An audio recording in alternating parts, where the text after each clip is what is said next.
And welcome back to Brent's Anime News Corner for the week ending June 12th, 2011. I do not have all of the fun, exciting things images to throw up at you, because there's a lot actually to cover this week. So we're just going to get to it and slam through a bunch of news.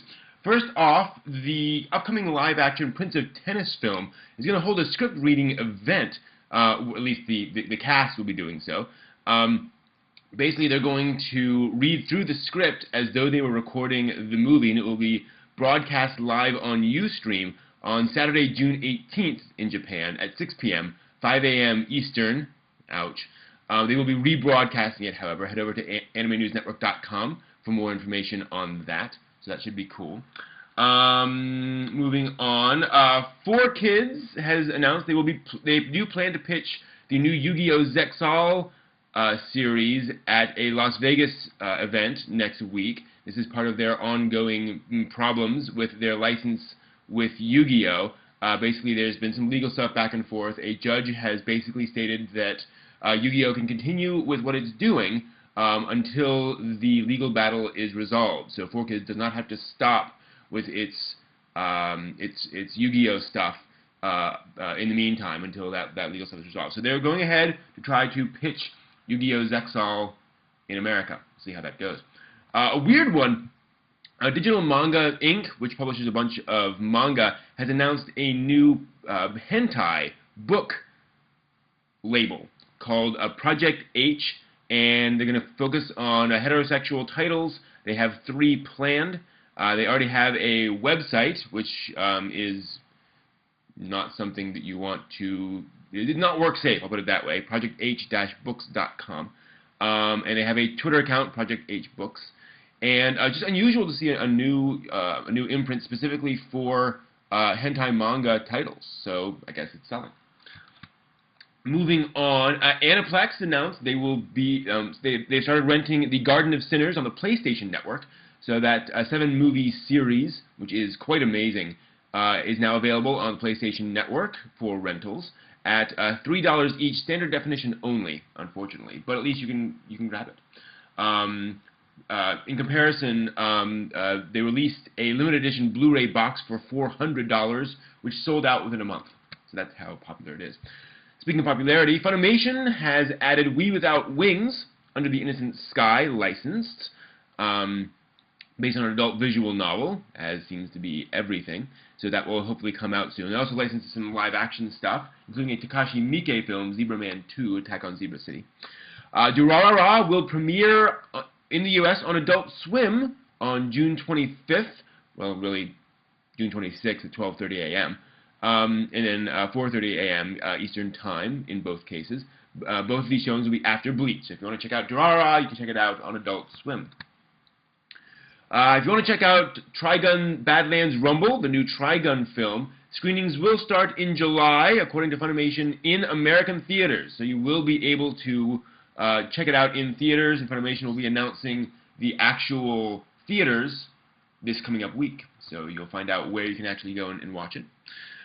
Another kind of odd one, Nippon Kanko Shoji, a company that specializes in basically creating moe art girls of various areas in Japan for tourism. You know, come visit this, and there's sort of a moe representation of that area in Japan, has issued an apology. A lot of their artwork appears to have been traced from Keion and Haruhi Suzumiya and things like that. Very recognizable images of these characters were traced for the girls. They announced they're going to basically scrap it, recall everything, and redesign the characters, which is kind of sad because the characters are cute enough as it is. It's just the artwork, the actual images themselves were traced, which was not good. They said basically they just didn't check. You know, the artist went ahead and did this, and they didn't realize that happened. Over into music news, Sony has announced they're going to sell an album of Supercell, one of the big Hatsune Miku sort of bands, if you will. Sort of weird how all that works in terms of Hatsune Miku music. But anyway, they are going to debut the Supercell featuring Hatsune Miku album on iTunes. You'll be able to grab it. 12-track album. Price not formally announced yet, but it will be out there. You may be thinking this is a previous news story. Actually, that was the single that was released, and it cracked iTunes top 10 chart for world music. So that's good. So you can get the entire album on iTunes, hopefully coming up soon. Also in Hatsune Miku news, Viz Media has announced that it has been named the exclusive American product licensor for Hatsune Miku. So Viz can actually sell Hatsune Miku stuff over here. They're going to talk about that with licensing partners at the 2011 Licensing International Expo held in Las Vegas, I believe, this coming up week. Yeah, so they'll be looking to get some Miku stuff over here, which would be awesome. I like a Miku plushie. I could go with that. In completely different news, Ustream and Nico Nico Doga have announced they will be they streamed yesterday. Ghost in the Shell Standalone Complex Solid State Society, the film, with a commentary by Kenji Kamiyama, the director. So basically, you could watch it and get this commentary as you're watching the stream. There was a live event also at a Tokyo theater showing it in stereoscopic 3D. It was streamed for free, and it was held to thank the 100,000 fans who've gone to see it in theaters since the film opened on March 26th. The producer was also scheduled to attend. It will be available on Blu-ray in Japan on July 22nd, and hopefully we will get that 3D version over here. Basically, the Solid State Society film was redone in 3D, which was kind of interesting. Nintendo has announced some Legend of Zelda concerts that will be going out worldwide. This is part of the Video Games Live Orchestra, thing. No information on dates or where or anything like that, but they will be around the world, so that's cool. More information on that coming, I'm sure. There was another one I wanted to mention that was, Nintendo has also announced they released, in fact, I believe they already did release a free Pokédex app for the 3DS. That's right, it was available in North America on June 6th. So if you ever wanted a Pokédex, you can have it right there on your DS. Let's see here, what was the other one? I think there was... Toei has announced they started a pilot film for an anime series called Toei Robot Girls, which is a story in which 3 famous Toei mecha have been turned into cute girls and have adventures. So, weird. Yes, they have a whole backstory as to why that would happen. And who knows if that's coming. There's a new project coming from some very interesting people. Tetsuro Araki, director of Death Note and High School of the Dead, with script supervisor Hiroyuki Yoshino, who did Macross Frontier and My Hime, and Red Juice, the artist who does the art for Supercell, doing original character designs. And Supercell's leader is composing the music. No note on the actual name. The plot is, and I quote from AnimeNewsNetwork.com, the story revolves around Shu Oma, an unsociable 17-year-old second-year high school student, and 17-year-old rival Gai Tsutugami, who's a young Jikundo pilot of a guerrilla organization.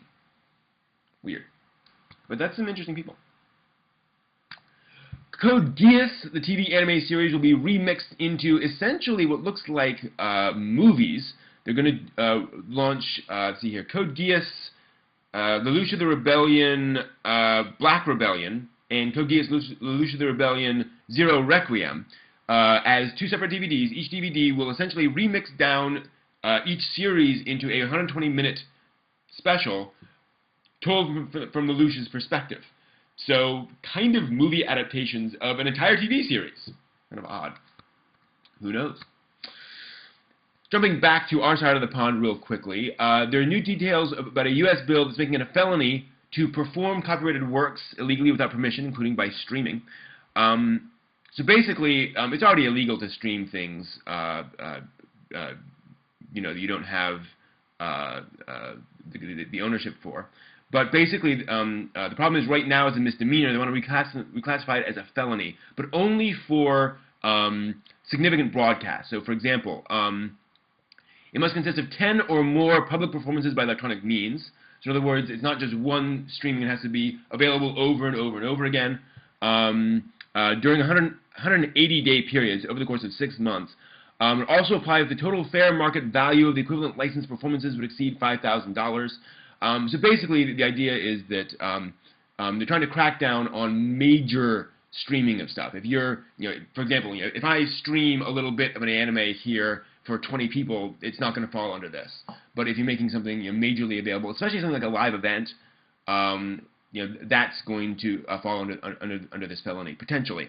The bill is designated S978, and it's still working its way through the system. So, I mean, it's not law by any means yet, but that is still, that is working its way through the system, so we'll see where that goes. It was introduced by Senators Amy Klobuchar, John Cornyn, and Christopher Coons. So it should be interesting to see where that goes. If you're a Madoka Magica fan, as it seems all anime fans are, the Madoka Magica creators have announced that they are collaborating with the Toy Wars game, aka Microvolts. You will be able to play as figurines of Madoka Magica characters.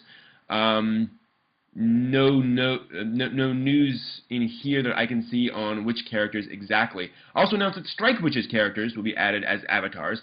Sonya, Erica, Lynette, and Mio will be available as costumes in the game soon. This is a game that already contains Haruhi Suzumiya characters in it, so it should be fun. Sort of a third-person perspective shooter game using basically model kits. A new Gundam work will be unveiled tomorrow, actually, in Japan. No real news on it other than that, except that everything about the setting, story, mecha, characters, and more will be unveiled about the project. So this is not just a teaser thing. They're going to really go into detail about this new series. Seiji Mitsushima, who is not involved, he directed Gundam 00, but he did confirm that a number of staffers from 00 will be working on the new one. That said, I mean, this is Sunrise. It's going to be reusing the same staffers over and over. You know, typically, you get similar folks in each Gundam work. So, not a big surprise, but good to see this is going to involve stuff, which hints it's going to be a TV series. Let's see here. Moving on, some sort of lighter news, odder news. Various Android smartphones are being turned into manga girl characters. So this publisher called Max has released Andrew Koi, a book that personifies Android smartphones as moe girls, in an effort to teach folks how to use Android smartphones, how to customize the home screen, use Android Market, etc., and so forth. Kind of odd, but cool. So you can pick that up if you want to read the Japanese, and you can grab a copy of it. This was released late last month. Finally, the latest new Haruhi novel, The Surprise of Haruhi Suzumiya, was released and sold 341,000 units. This is the new limited first edition set. Over a quarter. That's like a third of a million. It's amazing. Which topped Oricon's trade paperback book sales chart for the week it was released. It was actually a couple of weeks ago. Set a record for the most sales in 1 week in that category since they began the chart, but that only started in 2008, so only for the past couple of years. It actually shipped in 2 volumes due to its length, 600 pages. Received a 513,000 set print run, record for light novels. So really, really big thing, and good to see that it's selling well. This is the first new Haruhi light novel in 4 years. So that would probably explain why it's been around, why it's so big.